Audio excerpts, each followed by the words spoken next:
보겠습니다. 하나님의 말씀은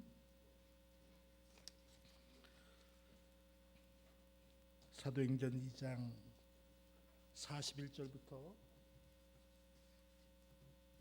48절까지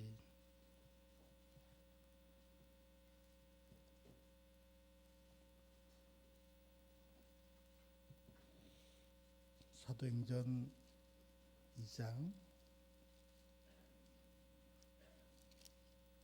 41절부터 47절까지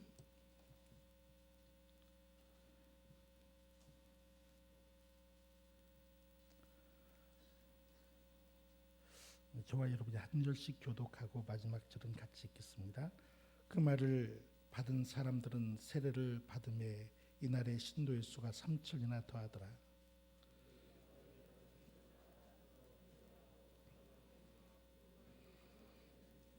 사람마다 두려워하는데 사도들로 말미암아 기사와 표적이 많이 나타나니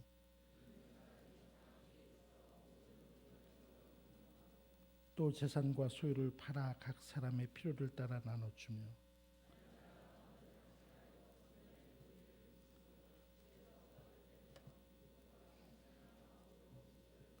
함께 읽습니다. 하나님을 찬미하며 온 백성에게 칭송을 받으니 주께서 구원받는 사람을 땅마다 더하게 하시니라. 아멘. 아멘. 네, 오늘 거룩한 주일을 기억하며 하나님의 전에 나와 예배드리는 여러분들에게 주님께서 주시는 평강이 넘치고 또 담대함이 용기가 여러분 심령안에 주의 은혜로 가득 차서 어렵고 힘든 그런 시기이고 세상이지만 놀랍게 능력 있게 믿음으로 승리하며 사시는 여러분 되시기를 예수님의 이름으로 축복합니다. 우리 영상 한번 잠깐 보도록 하겠습니다.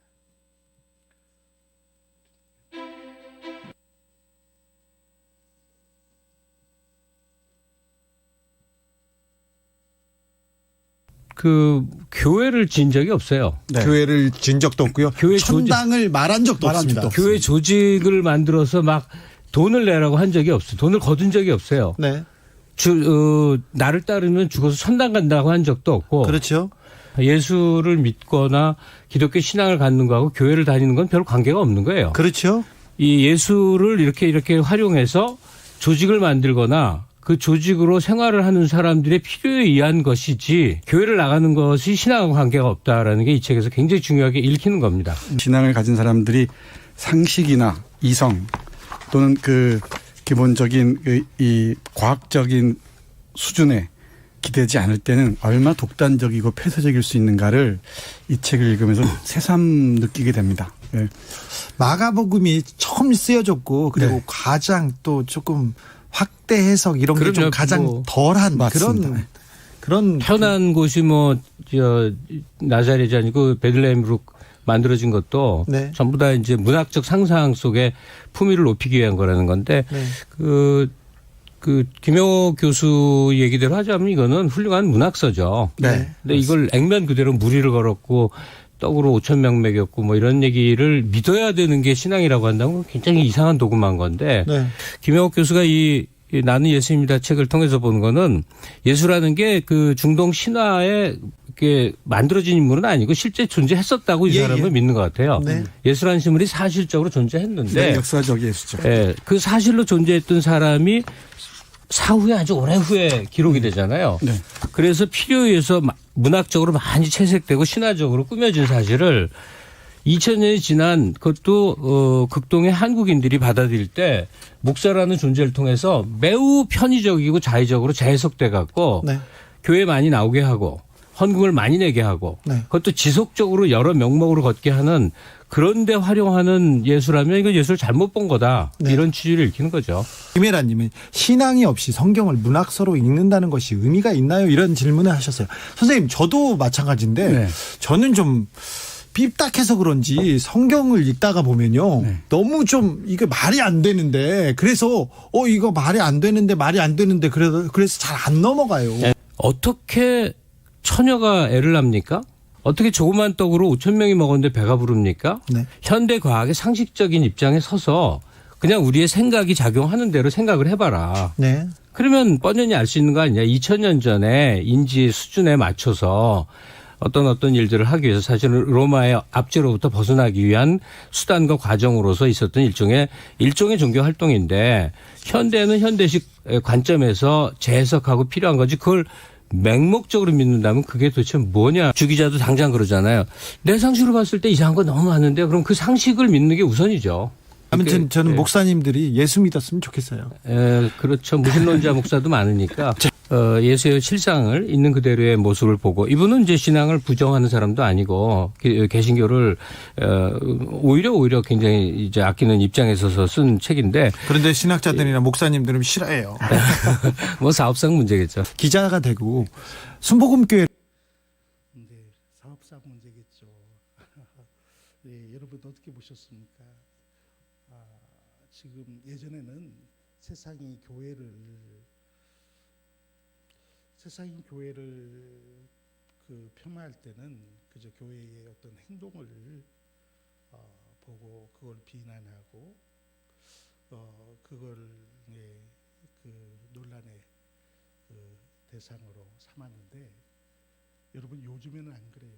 요즘에는 마치 성경을 건들고 마치 뭔가 다 알고 있는 것처럼 너무 비과학적으로 요즘 예수 믿는 사람들이 신앙생활을 한다는 거죠. 근데 너무 왜곡된 시각 아닙니까?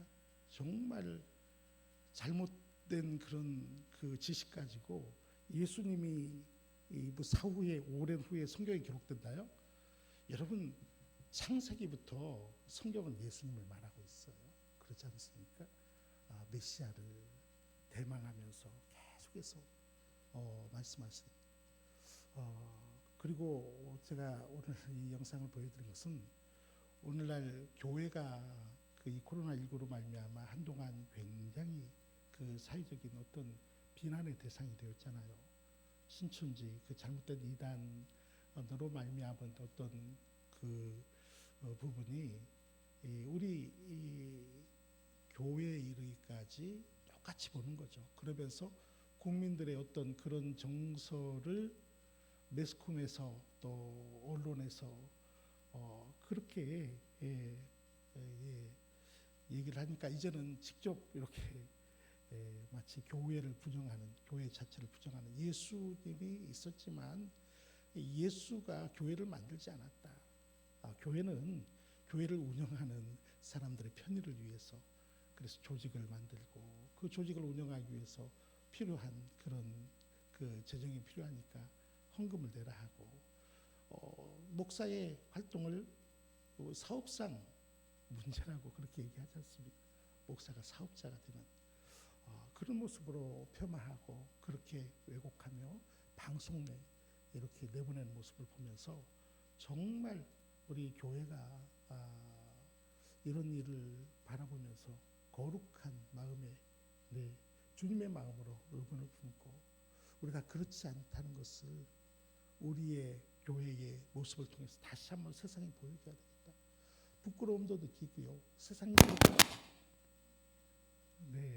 이렇게 교회를 본다는 것에 대해서 너무 옴짝기도 하고 그렇습니다. 그래서 여러분 교회가 지금은 특별한 상황이라 우리 교회들이 어디에 가정에서 예배드리고 그랬지만은 이 코로나19 이후에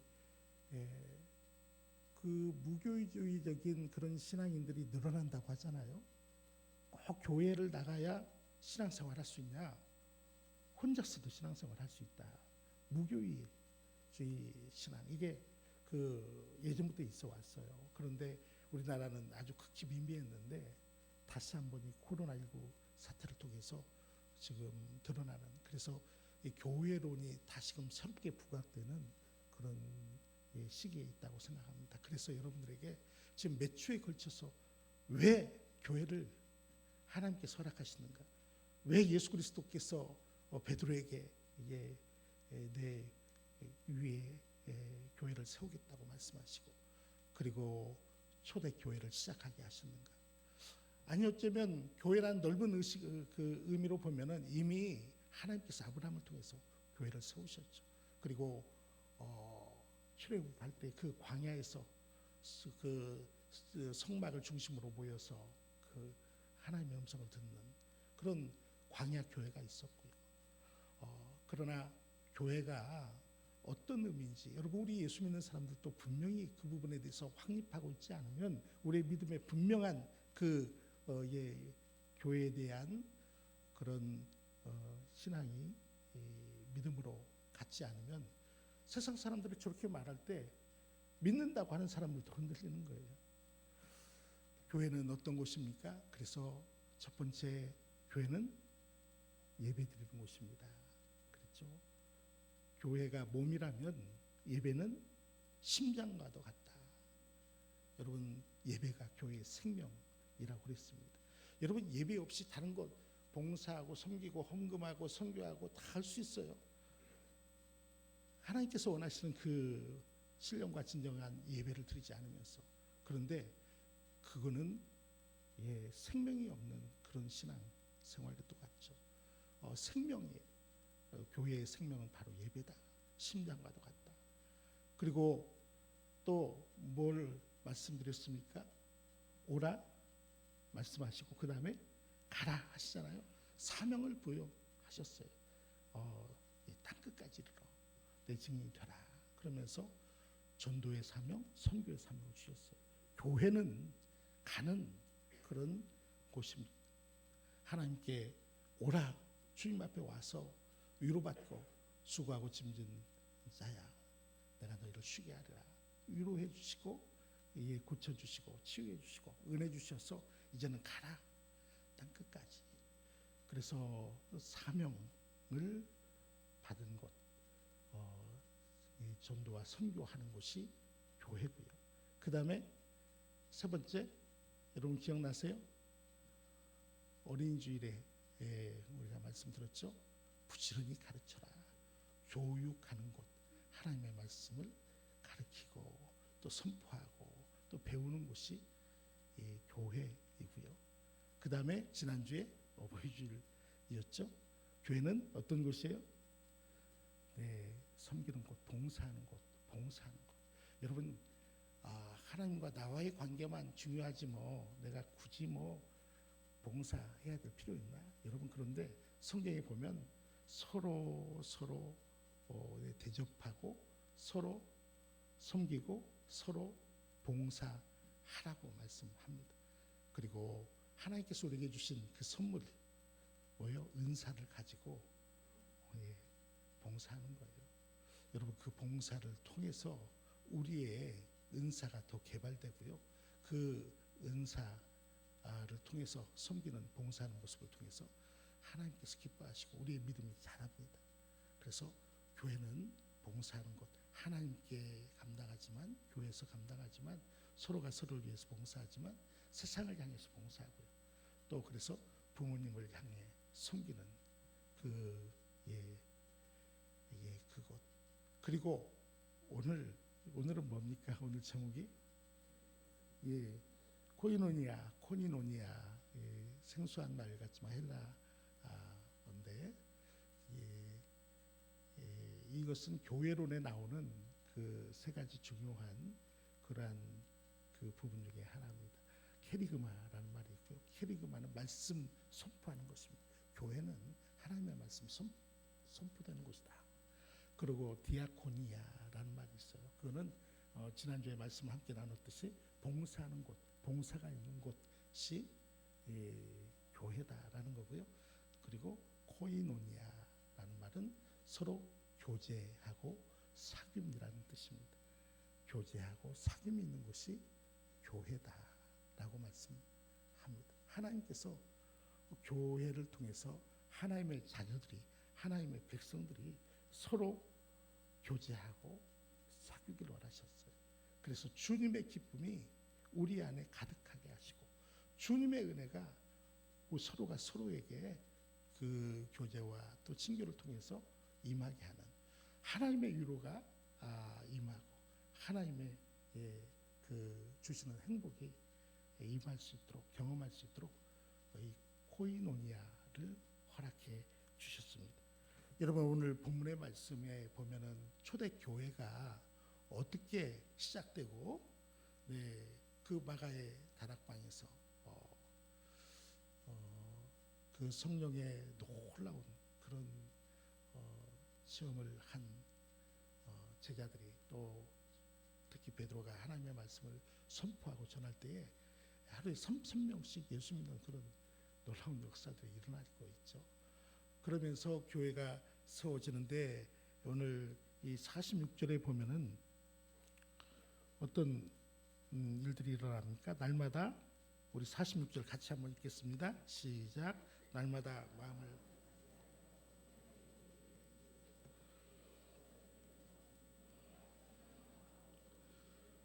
아멘.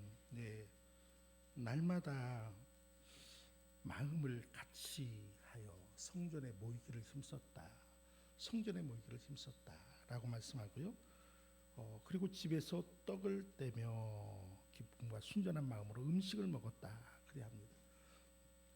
성전에서 모여서 하나님께 예배드리고 또 집에서 모였다는 거예요. 집에서. 여러분 성경에서 보면 떡을 뗐단 말은 주로 성찬식을 의미하는데 이 오늘 본문에서 보면은 성전에 모이기를 힘쓰고 그 다음에 집에서 떡을 뗀다. 이 말은 초대교회가 가정 안에서 식탁의 공동체로 모였다는 것을 의미합니다. 이 46절을 다른 성경에서 보면은 이렇게 표현한 성경이 있어요. 우리말 성경에 보면 그리고 날마다 성전에서 한 마음으로 모이기를 힘쓰고 집집마다 빵을 떼면서 기쁨과 순전한 마음으로 음식을 나누어 먹었습니다. 라고 표현하고 있어요. 집집마다. 오늘날 우리 식으로 말하면 어떤 모습일까요? 우리는 목장으로 지금 바꿨지만 예전에 여러분 구역예배 드릴 때 가정에서 구역원들 가정에서 돌아가면서 집에서 모여서 예배 드리고 또 거기에서 함께 기도하고 또 삶을 나누고 그리고 함께 식탁에 교제도 나누고 그런 모습 아니겠습니까? 여러분 초대교회는 그런 아름다운 교제가 있고 친교가 있는 그런 교회였습니다. 서로 모여서 떡을 떼고 서로 모여서 밥을 나누는 그런 아름다운 공동체 그런 교회였다라는 것입니다. 여러분 그런데 그렇게 뭐 식사 같이 하는 게 그게 뭐 그렇게 대수입니까? 그게 뭐 그렇게 중요한 의미가 있을까요? 밥 먹는 거 같이 식사 나누는 것이 뭐 그렇게 특별한 의미가 있을까요? 여러분 그런데 성경에 보면은 이 식탁의 교제를 참 여러 가지 이 교훈을 주는 그런 메시지로 사용하고 있는 모습을 볼 수 있어요. 어떤 그런 여러 가지 이미지들이 있어요. 음식을 먹는 거 이런 것, 뭘 먹고 무엇을 먹어서는 안 되고 이런 부분도 있고요. 누구와 함께 해야 되는지 이런 부분들. 여러분 태초에 아담이 하나님께서 아담에게 분명히 명하셨잖아요. 동산의 모든 나무의 실과는 다 먹어도 괜찮다. 다 괜찮다. 그렇지만 딱 한 가지 먹어서는 안 되는 게 있다. 딱 한 가지 절대 먹으면 안 되는 게 있다. 선악과 선악을 알게 하는 나무. 그건 안 된다고 그랬잖아요. 먹는 날엔 정령 죽으리라 말씀을 하셨습니다. 음식에 관한 부분으로 하나님께서 상기시켜 주신 거죠. 우리가 주인처럼 다 누릴 수 있지만 실상은 내가 주인이 아니라는 것. 주인은 바로 하나님이시고 창조주는 하나님이시고 나는 피조물이라는 사실을 그 먹는 그 선악과를 통해서 그 이미지화 시켜 주신 거예요. 여러분 오늘날 우리도 마찬가지. 우리 삶에 있어서 우리 인생에 선악과가 있어요. 먹어서는 안 되는 게 있죠. 절대 먹으면 안 되는 게 있어요. 다 하나님께서 누리라고 주셨지만 안 되는 건 안 된다고 말씀하시는 거예요. 그런데 그럼에도 불구하고 그걸 먹음으로 말미암아 양심의 가책을 느끼고 죄를 짓고 그리고 후회하고 그리고 어떤 경우에는 그 대가를 치러야 되는 그러한 일들이 있어요. 여러분 그런 모습으로 교훈을 해주고 있죠. 레위기서를 보면은요 여러 가지 제사법을 말씀하고 계시죠.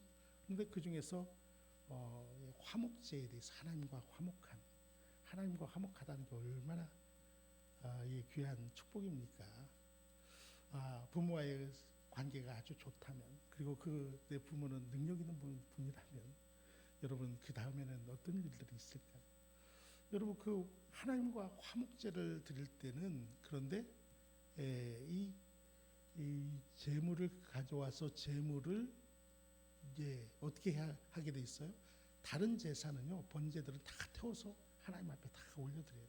그런데 이 화목제는 그 방법이 좀 다르죠. 어떻게 해요? 하나님 앞에 제사 드리고 그리고 제사장의 몫으로 올려드린 다음에 그 다음에 나머지는 내가 다 먹어야 돼요. 그런데 그 제물이요 뭐 양이나 염소라면은 그것도 혼자 어떻게 먹기가 쉽습니까? 그런데 만약 소를 올려드렸다면 이 소를 여러분 혼자 다 드실 수 있어요? 소가 몇 킬로나 되죠? 보통 뭐 한 700kg 된다고 치고요. 그러면은 제사장 몫으로 가고 그 다음에 내가 그걸 먹을 수 있습니까? 다?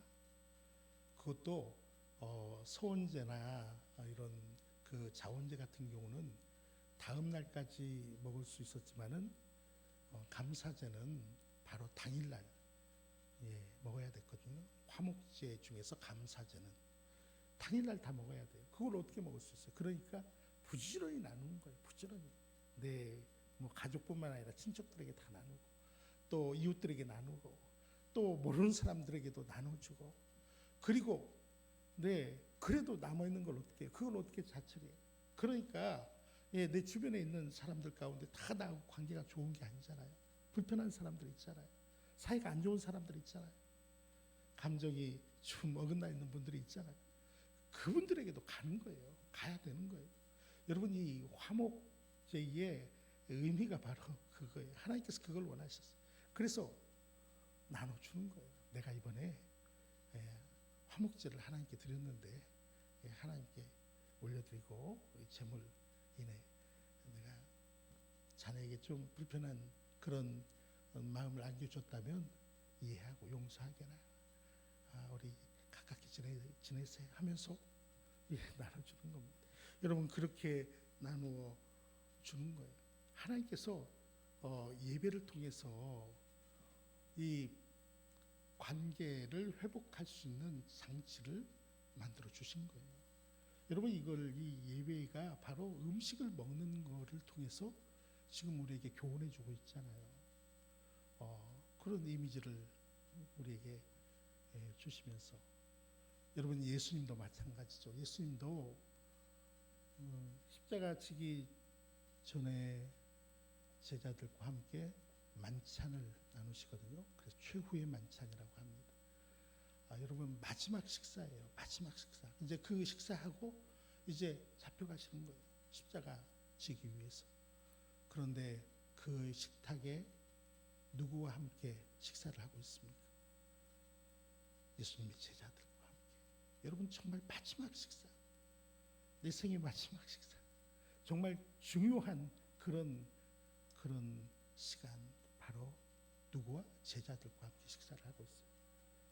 예수님께서 그렇게 죽으시고 십자가에 죽으시고 부활하고 하시고 나서 제자들에 다 흩어지고 고기 잡고 있는 제자들을 찾아가잖아요.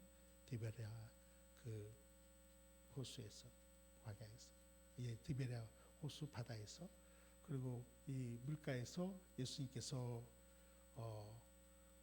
불을 피우십니다. 모닥불을 만드시고 그리고 그 위에 생선과 떡을 굽습니다. 그러면서 제자들을 예수님을 알아보고 올라오는 제자들에게 너희가 잡은 것도 좀 가져오라라고 말씀하십니다. 그리고 실패했던 그들을 회복시켜 주시는 그 장면 여러분 기억나시죠? 베드로에게 내가 나를 사랑하느냐. 여러분 그때도 바로 이 음식 먹는 걸로 우리에게 교훈을 해주고 있어요. 그렇기 때문에 여러분 이 음식 먹는 것이 이 교제가요 굉장히 중요합니다. 이 식탁의 교제를 통해서 삶을 나누고 또 우리의 신앙을 나누고 우리의 믿음을 나누고 은혜를 나누고 그렇게 주님의 위로와 또 주님의 그 기쁨을 함께 누릴 수 있는 것이 바로 교회 공동체에서 초대교회 공동체부터 시작됐던 아주 중요한 모습이었습니다. 그렇게 초대교회 성도들 함께 모여서 떡을 떼고 식탁의 교제를 나누었습니다.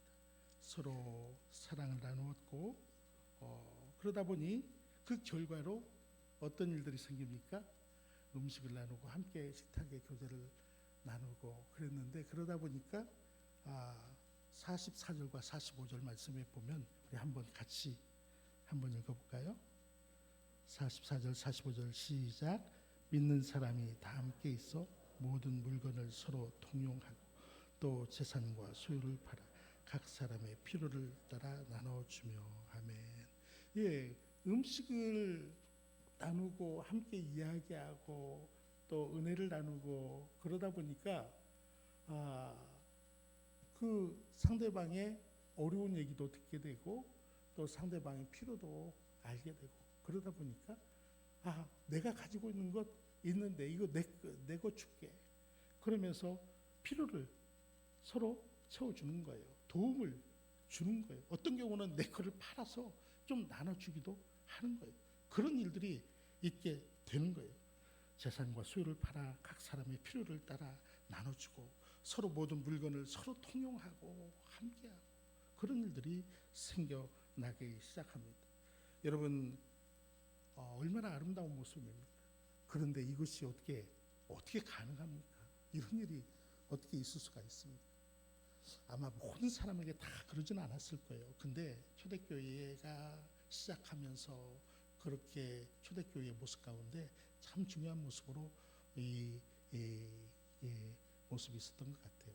아마 예수님께서 3년 동안 예수님께서 제자들과 함께 동행하시고 함께 생활하시고 함께 식탁의 교제를 나누시고 함께 또 같은 숙소에서 주무시고 그러면서 3년 동안 그렇게 공동체 생활을 했잖아요. 제자들과. 그러니까 이 제자들이 예수님이 승천하신 다음에 그러한 그런 은혜의 시간들을 경험했기 때문에 아마 그 은혜를 나눴던 기억에 있는 사람들이 또 그렇게 함께 그 역할을 공동체로서 역할을 한 것 같습니다.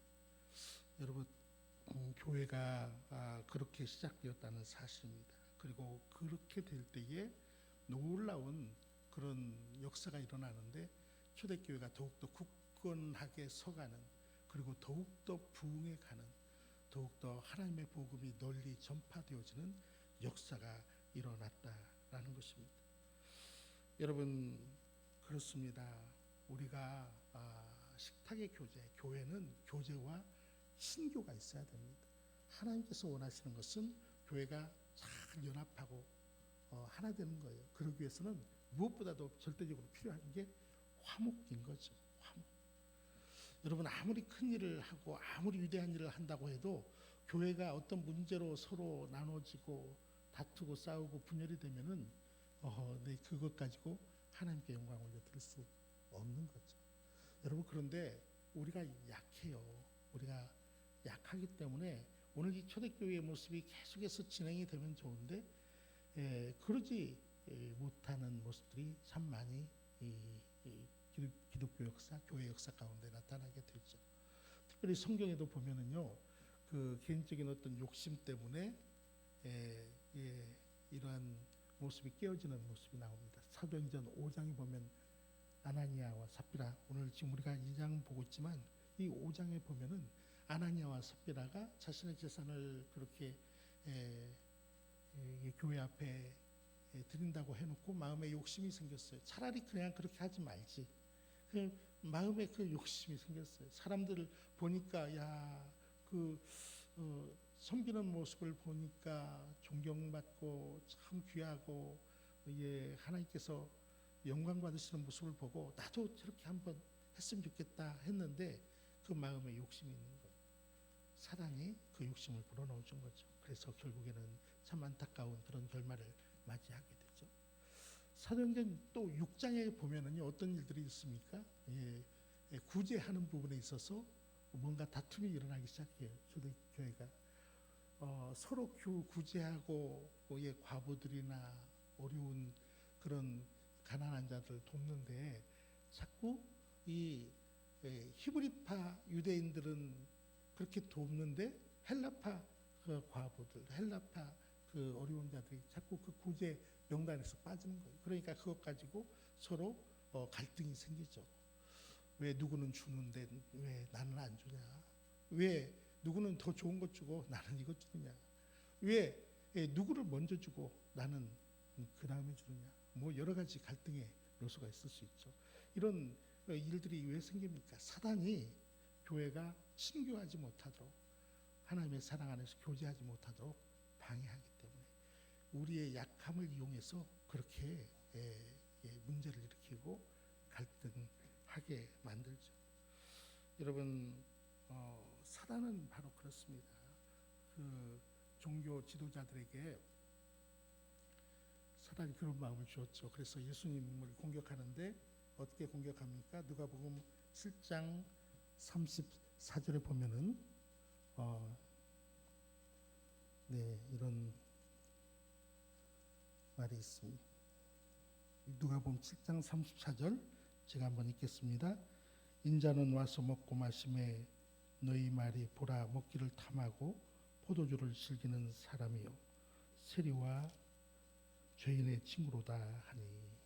지금 종교인들이 예수님을 향해서 그렇게 말을 한다는 거예요. 그걸 예수님께서 지금 얘기를 하고 있는 거죠. 먹고 마시는 사람, 먹기를 탐하고 포도주를 즐기는 사람, 세리와 죄인들 사이에 늘 있으면서 그렇게 막작지껄 그냥 그런 사람, 그렇게 예수님을 평가하고 있습니다. 그러나 여러분 예수님은 친교와 교제, 사귐을 통해서 그 영혼을 고치고 치유하고 또 구원 얻는 그런 하나님의 일들을 하셨던 것입니다. 종교 지도자들은 성전에 있다고 하면서 성경을 그렇게 잘 알고 있다고 하면서도 뭡니까? 다 그 자기 기득권을 위해서 자기 이익을 위해서만 그래서 예수님도 시기하고 질투해서 결국에는 예수님을 죽게 하는 그분이 누군가도 모른 채 말입니다. 여러분 사단의 하는 일은 그겁니다. 자꾸 나누게 하고 갈라지게 하고 그 분열하게 하고 갈등하게 하고. 여러분 그래서 우리 안에 우리 감정이 어떤 때는 상할 때도 있죠. 상하고 어떤 때는 속상해요. 그렇지만 그걸 방치하면 안 돼요. 그거는 누가 이용하는 겁니까? 기가 막히게 우리의 그 약함을 알고 사단이 와서 이제 마음껏 그 다음에 생각하게 하는 거죠. 그래 예전에도 그랬어. 나를 무시하는 것 같아. 예전에도 내가 참았는데 이번엔 못 참아. 라고 자꾸 우리 눈은 보이지 않지만 우리 마음에서 역사하는 존재는 바로 사단입니다. 그렇지만 우리 주님께서는 뭡니까? 서로 사랑하고 사귐 있게 하려고 용서하게 하려고 하시는 것이 주님의 원하시는 모습입니다. 데살로니가전서 5장 11절부터 14절 말씀을 한번 우리 같이 한번 읽었으면 좋겠는데요. 신약 성경 데살로니가 5장 11절부터 14절 332쪽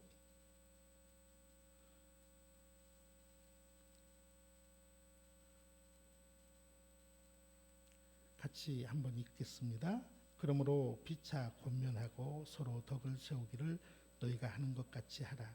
형제들아, 우리가 너희에게 구하노니 너희 가운데서 수고하고 주 안에서 너희를 다스리며 권하는 자들을 너희가 알고 그들의 역사로 말미암아 사랑 안에서 가장 귀히 여기며 너희끼리 화목하라. 또 형제들아, 너희를 권면하노니 게으른 자들을 권승하며 마음이 약한 자들을 격려하며 힘이 없는 자들을 붙들어주며 모든 사람에게 오래 참으라. 아멘. 우리 주님이 원하시는 모습, 여러분 가장 귀히 여기며 사랑 안에서 서로 가장 귀히 여기라는 거예요. 너희끼리 화목하라. 약한 자들을 격려해 줘라. 잘못된 자를 권면해 줘라. 그리고 힘이 없는 자를 붙들어 줘라. 그리고 사람에게 오래 참으라. 그렇게 말씀합니다. 그러면서 항상 기뻐하라. 쉬지 말고 기도하라. 범사에 감사하라. 바로 그 안에서 우리가 이 모든 것들을 다 할 수 있다는 거죠. 우리가 약하지만 연약하지만 그래서 사단이 쉼 없이 우리의 감정을 건드리고 우리의 마음을 상하게 하지만 그러나 우리에게 주님께서 도와주시겠다는 거예요. 기도하라고, 그리고 감사해보라고, 항상 기뻐해보라고, 주님께서 이루어 가시는 아름다운 역사를 오늘 나를 통해서, 오늘 우리를 통해서 하시겠다는 것입니다. 한 군데 더 보겠습니다. 마지막으로 에베소 4장 1절에서 3절 말씀 한번 보겠습니다. 에베소 4장 1절에서 3절, 조금 앞에 있습니다. 313쪽 에베소 4장 1절에서 3절까지 함께 읽습니다. 그러므로 주 안에서 갇힌 내가 너희를 권하노니 너희가 부르심을 받은 일에 합당하게 행하여 모든 겸손과 온유로 하고 오래 참음으로 사랑 가운데서 서로 용납하고 평안에 매는 줄로 성령이 하나 되게 하신 것을 힘써 지키라. 아멘. 우리를 부르시는 주님의 그 소망이 뭐냐면, 부르심에 합당한 일이 뭐냐면 바로 우리가 겸손하게 온유하게 오래 참음으로 용납해 주는 것, 서로 사랑 안에서 용서해 주는 것. 그래서 성령께서 이미 우리를 교회로 부르셨다는 것은 오늘 우리를 하나 되게 하셨다는 거예요. 예수 그리스도가 교회의 머리 되시고 우리는 교회의 몸된 우리 각 지체들이 몸은 하나예요. 바로 예수 그리스도시고요. 몸된 지체, 우리가 각각 이 팔이 있고 다리가 있고 머리가 있고 다 틀리듯이 각각 역할만 다르지 우리는 한 몸, 한 공동체예요. 그래서 서로 교제와 사귐을 통해서, 친교를 통해서 그 공동체의 건강성을 유지해야 된다는 거예요. 제가 이스라엘에 있을 때 참 그 감동 있게 보았던 게 그 메시아닉 주, 그 유대인 그리스도인들이 예배를 드리는데 그 예배를 2시간 반, 3시간 드린다고 그랬잖아요. 그런데 인상 깊었던 것은 끝나면은 예배당 앞에 그 넓은, 그러니까 우리말로 하면 평상 같은 게 있는데 거기 가면은, 거기 보면은 별의별 게 다 있어요. 뭐 책들, 그다음에 라디오, 옷, 신발, 또 뭐 주방 기구, 뭐 우리 바자회 할 때 여기 재활용품이라고 하나요? 뭐죠? 그 코너처럼 다 있어요.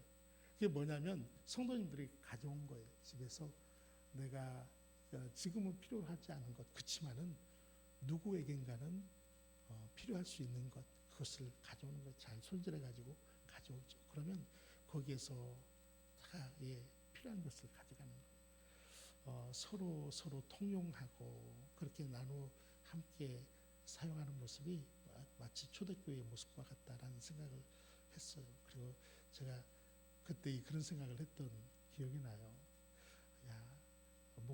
나도 한국 가서 목회할 때 참 이런 모습은 한번 꼭 했으면 좋겠다라고 마음 먹었었는데 아직까지 못하고 있어요. 여러분 바자회 때는 함께 그 수익금 가지고 우리가 또 선교하는데 사용하지만은 우리가 서로가 서로에게 좀 도움이 되고 우리가 뭐 재산을 팔아서 뭐 그것까지는 아니어도요. 우리 초대교회의 아름다운 모습 서로 교제하고 또 친밀하게 또 서로의 필요를 채워주는 그런 모습이 되기 위해서 언젠가 우리도 그렇게 했으면 좋겠어요.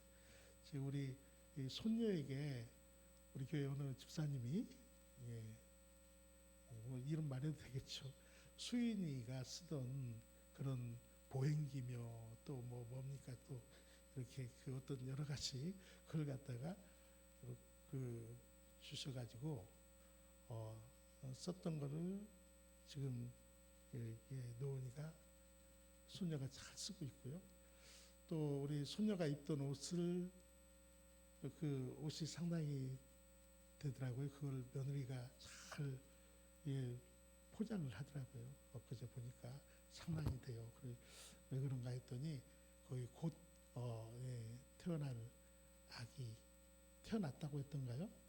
그 아기에게 전해주기 위해서 그 포장을 잘 세탁을 해서 보내려고 그렇게 준비해 놨다고 하더라고요. 그런 모습 참 괜찮지 않습니까? 제가 우리 큰아들이 목발이 필요한 것 같아서 목발을 아무리 찾아봐도 없더라고요. 지난번에 제가 목발이 쓰던 것을 놨는데 가만히 보니까 누군가 그때 줬던 것 같아요. 여러분 이런 것 집에서 보면 내가 썼지만 지금 필요 없는 것들 있잖아요. 그런 부분을 함께 또 나눈다면 우리가 또 이 아름다운 초대교회의 모습을 재현하는 그런 나눔이 되지 않을까라고 생각해요. 이 코로나19 사태가 지나면 이런 것도 좀 했으면 좋겠어요. 바자회를 위해서가 아니라 일상으로. 참 하고 싶은 게 많아요. 코로나19가 빨리 지나가면 우리 서로 지금은 축복송 마지막에 축도 하고 끝나고 부를 때에 그냥 앞에만 보고 마스크 끼고 그렇게 하지만 정말 서로를 향해서 다 축복하고 그리고 스티커 하트 모양의 스티커를 좀 많이 한 사람씩 나눠드려서 그거를 찬양하면서 다 사랑합니다 축복합니다 하면 옷에다가 이렇게 다 붙이고 그렇게 교제 나누는 시간도 좀 가졌으면 좋겠고 지금 악수도 못하는데 그 같은 동성끼리 따뜻한 허그도 하면서 그렇게 축복하며 또 나눔의 시간을 가졌으면 좋겠고 여러분 그렇습니다. 아직은 여러 가지 우리가 제약된 모습이 있지만 그러나 주님 앞에서 아름다운 사랑과 그 친교가 있는 나눔이 있는 그런 교회 코이노니아의 교회가 되어지기를 기대하고 또 꿈꿉니다. 여러분 옆에 있는 분 사랑합니다. 축복합니다. 한번 작은 나지막한 목소리로 눈밖에 안 보이지만 그래도 눈으로라도 따뜻한 눈인사로 또 그렇게 인사했으면 좋겠습니다. 사랑합니다. 축복합니다. 당신 때문에 힘이 납니다. 감사합니다. 기도하겠습니다.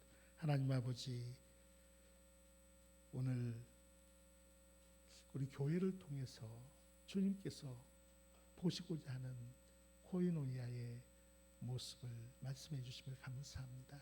하나님 오늘 이 코이노니아의 아름다운 모습을 교회가 잃어버려서 교회는 다니지만 신앙생활 하지만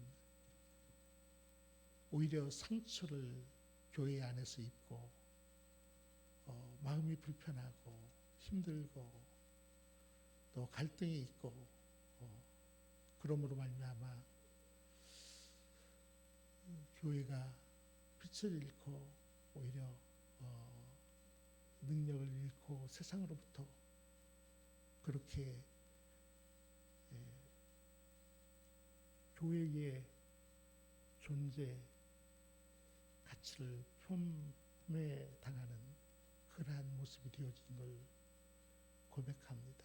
하나님, 우리의 잘못을 용서하여 주옵시고 하나님의 몸된 교회가 사업상 모이는 곳이 아니고 조직을 운영하기 위해서 헌금을 내는 곳이 아니고 그저